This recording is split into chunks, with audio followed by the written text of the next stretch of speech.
and thank you for joining me. My name is Abigail Barbanel, and I've been a psychotherapist in private practice for almost 26 years. Witnessing the events that are unfolding around us in the world and the relentless human destructiveness we see makes me realize how important it is that I continue with this podcast series. As I said in my previous podcast, the real work of therapy is as much about us as individuals as it is about us as groups and societies. What I share in these podcasts benefits not just our individual psychology, but it has the potential to transform our societies. Welcome to the second episode of Taking the Mystery Out of Therapy. Today's episode I call The Brain Lecture. What I share with you today is exactly what I share with all my clients in their first session. Since real therapy is about brain architecture, it is important that everyone understands something about how their brain works, especially the aspects that are relevant to psychology. The model I describe may be simple, but it is accurate, and you will be able to test everything I tell you for yourself. As I mentioned in the previous video, you don't have to be a neuroscientist to understand just enough about how your brain works to make the changes that you need to make to your brain architecture in order to develop robust psychology. This work also opens the way to finishing the unfinished business that might be holding people back from healthy development and a fulfilling life. I always ask my clients if they know how many brains we have. If you think this is a weird question, I don't blame you. Most people think we have one brain. But going right back to Freud's time, scientists have known already back then that humans have three brains, not one. The interesting thing about the three brains is that they seem to be superimposed on one another. The triune brain model, or the three-brain model, was developed by the neuroscientist Paul MacLean in the 1960s. Our three brains seem to reflect the stages of evolution of life on this planet, from reptile, then to mammal, and to human. Each of our brains has evolved to handle increasingly complex tasks. MacLean believed that our three brains have different mentalities, or like personalities. No one knows exactly how reptiles evolved into mammals, or why we came to be what we are. But the fact is that inside our skull are three brains that specialize in different things, that are connected to one another, and that cooperate to make us what we are and enable us to do what we do. At the base of our skull is the reptilian brain, or our cerebellum. It's connected directly to the spine and enables all the autonomic functions of our body, all the things that happen automatically, like breathing, blood pressure, digestion, even blinking. If the cerebellum is damaged, people can be in big trouble because their basic bodily functions are no longer going to work. Look after your cerebellum. But as I joke with my clients, if you're alive and breathing and are listening or watching this podcast, your cerebellum is probably working, and we don't really worry about it so much in therapy.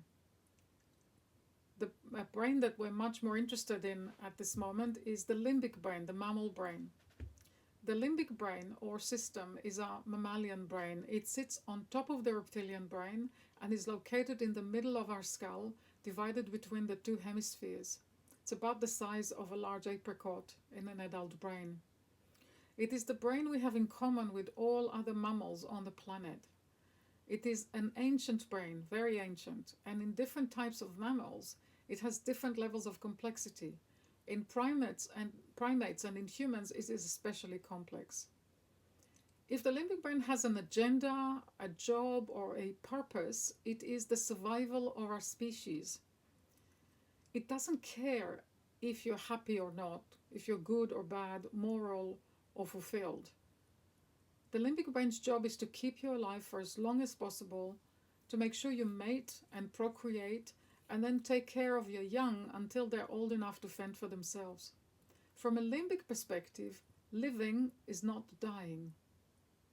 Death is the biggest enemy of the limbic system. The limbic brain works in the service of nature, and it has evolved or developed on a harsh planet where our ancestors faced constant danger and insecurity, and survival was not guaranteed.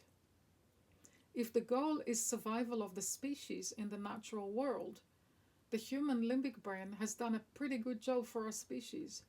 There are over 8 billion of us and growing. Whether we're happy or not, or how destructive we are to each other, is not as important as our actual numbers. Species survival is always a numbers game. The limbic system exists in two states, safe or unsafe. When we're safe, we can do what any mammal does when they're safe. We groom, we mate, we play, we relate, we invent, we create something, we learn, and we develop. But when we're not safe, when we face a threat, all of those activities and the needs that drive them recede to the background, and we become focused on surviving the immediate threat we're facing. Under threat, the limbic system works together with the cerebellum to trigger and enable our fight, flight, or freeze responses, which I am sure you've heard about before. These are the ancient, hardwired instinctual reactions to threat and danger that have helped our ancestors survive and are therefore still with us. Our limbic brain uses our five senses, to scan the inside of our body and our external environment constantly, 24/7, to check if we're safe or not. If we face a threat, a part of the limbic brain called the amygdala sounds the alarm. This triggers a cocktail of chemicals to flow into our blood and through the body so that different muscle groups and functions can be activated to enable the survival responses of fight, flight, or freeze that have worked so well for our species and have brought us to where we are today. These short-term responses are intended to ensure that we survive an immediate threat to live another day. The limbic brain does not have language. Language is a highly advanced function made possible by our neocortex, our modern human brain. So how does the limbic brain communicate to us if we're safe or not safe? How does it communicate the information it picks up through our senses? The answer is feelings or emotions. Feelings are the way that our ancient mammal brain tells us basically if we're safe or not safe. The limbic brain's job is to react to the environment. Whatever is around us is reflected back in the feelings that the limbic brain generates. Feelings are information about whether we're safe or unsafe in any given moment. If the environment is dangerous, the limbic brain will react with feelings that reflect that threat, which then leads to the activation of our survival system. If we're safe, we will experience feelings that our species experiences when everything is calm.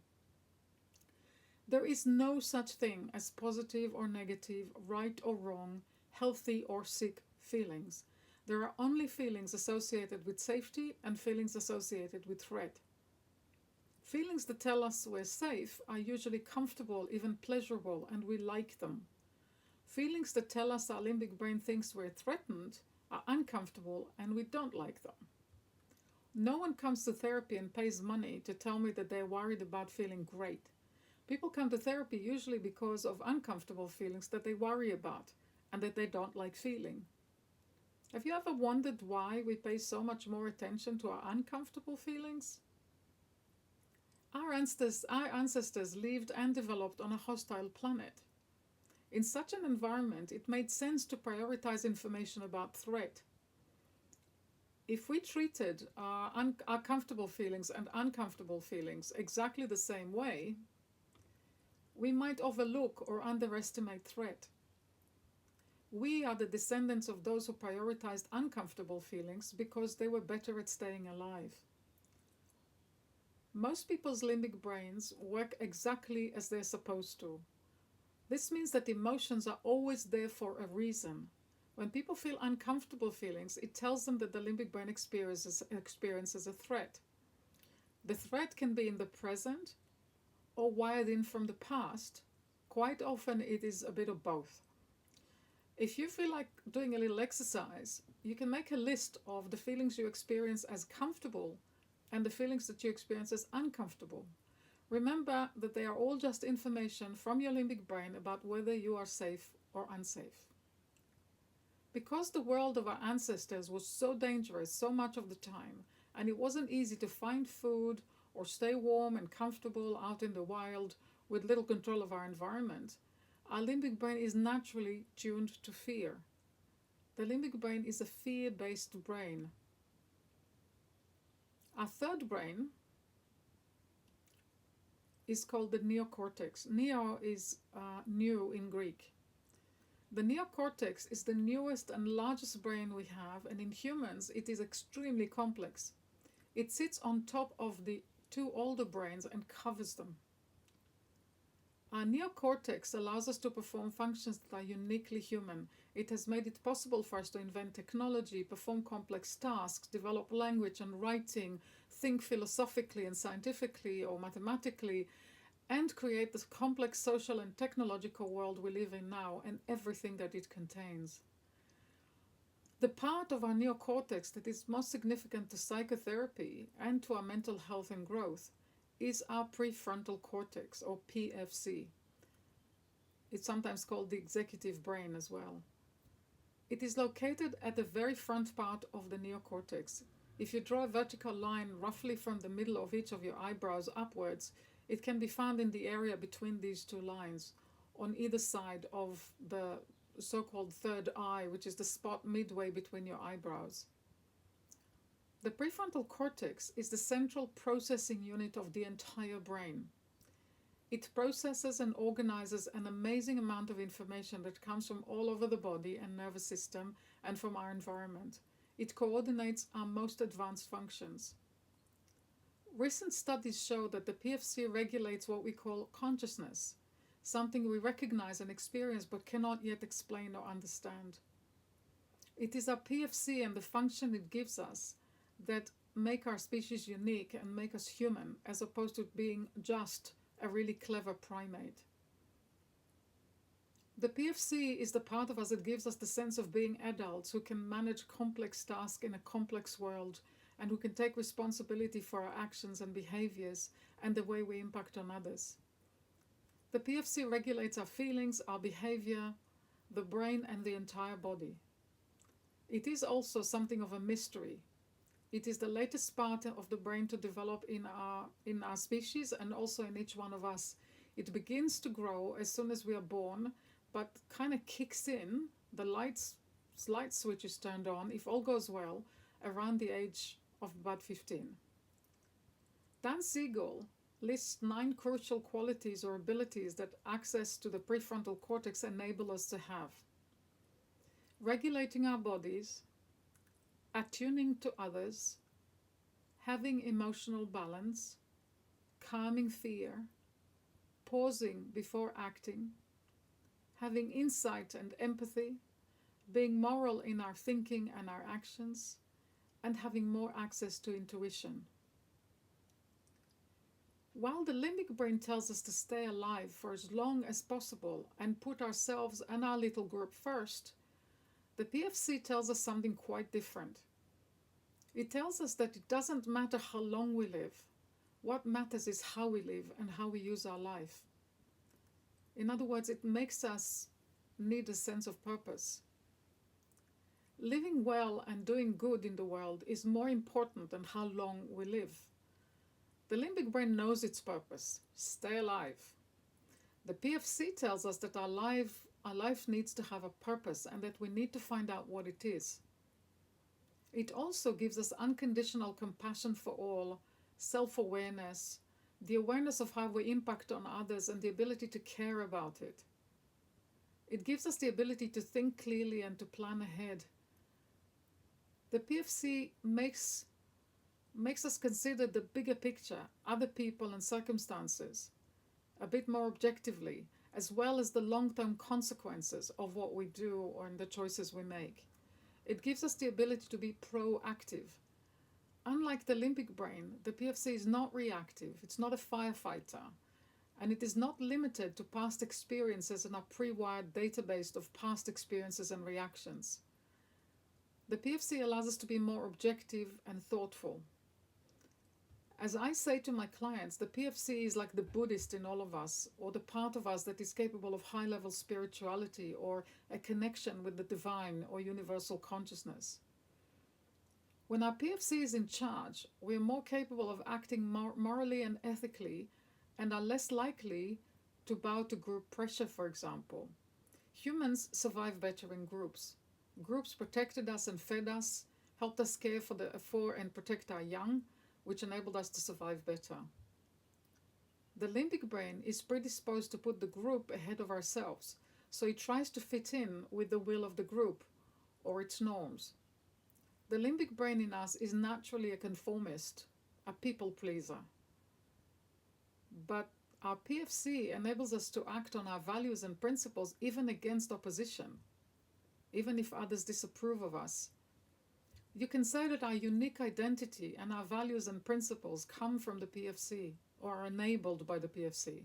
It means we would stand up for those who are oppressed and stand firmly with clear boundaries where necessary. Boundaries come easily if you operate from your PFC.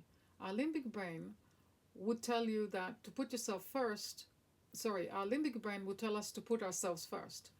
But our PFC would tell us to do the right thing and would not feel afraid to do it. Our PFC would guide us to act in ways that are not motivated or driven by fear. The limbic brain is the one that generates emotions. The PFC doesn't. The PFC is not actually fearful. When we act of our PFC, we are harmless and safe to others because we're not afraid to die. We have a sense that life is bigger than just our physical existence. The PFC helps us make good choices. When people say sometimes they only have one or two options in a situation, it's only this or that, you would almost always find that they're afraid. And when the limbic brain is triggered into fear, it only has a narrow repertoire to choose from. It's usually our individual, unique version of the fight, flight, freeze response. When under threat, the limbic system would make us choose the option with the least amount of discomfort or the path of least resistance because it perceives it as the safest. The PFC gives us not only the space to consider everything, but also shows us options that our limbic brain would never think of. Our limbic brain can only guide us to act out of what is wired into us from our experience. The PFC seems to be freer to be original and consider many options. The PFC gives us the ability to own up, to take responsibility and make amends, sometimes at a great personal cost. But it is okay because doing the right thing out of concern for others is its own virtue, and the PFC does not expect to be rewarded. If our politicians, civil servants, or corporate leaders were able to operate from their PFC much more of the time, they'd be able to take responsibility for their mistakes rather than deflect, avoid, lie, become defensive, or look for scapegoats. They would be motivated by more than just self-interest and would seek to make amends if they committed a crime, acted immorally, or carelessly. When you witness real courage, someone standing up for others or for what is right, even against the hostile mainstream, what you're seeing is the PFC in action. Think of our limbic impulses as our ego, whereas our PFC gives us selflessness. We do what we do not for reward or recognition, but because it is the right thing to do. When the PFC is in charge, abuse is not possible. Anyone with a functional PFC would never use their power to exploit another creature, human or non-human. That is because they naturally grasp the impact they have on others, and they care about it. If a person with a functional PFC makes a mistake, they would aim to make amends and learn from it so that they don't repeat it.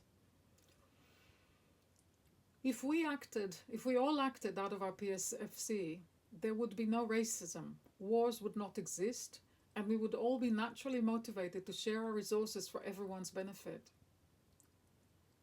Another ability that the PFC seems to give us is being present. It is the ability to be fully there in a particular moment for someone else without being motivated by our own needs. Presence makes us safer for others, especially for children and young people. Presence is unconditional. It allows others to feel seen and felt and noticed fully and accurately. When we are present, we are also there for ourselves. I think of it as a state of full consciousness. Children who are predominantly limbic, at least until 15, do not have a strong sense of self. They do their best to adapt to their environment to maximize their chances of survival and development. In the limbic brain, we have a drive to be accepted by our group, or else we risk being tossed out of the cave to die of hunger alone in the ice age with the saber-toothed tigers.